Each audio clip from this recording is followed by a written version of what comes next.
Всем дают ответ, кто душой страдает. Это книга книг, Библия святая, возрождает тех, кто ее читает.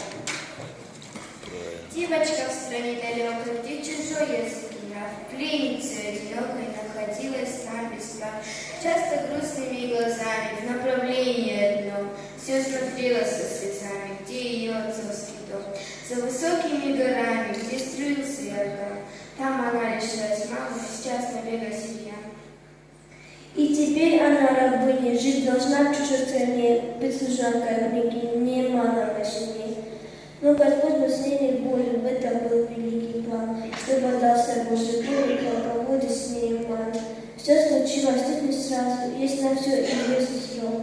Неймана проказ Божий вылечил пророк. Совершил большое дело, малой пленницы совет. Так и мы о Боге смело возвестим на свет, на целый свет. В чистой горнице собрания проходило в поздний час, слушали все со вниманием, не спуская с Павла глаз.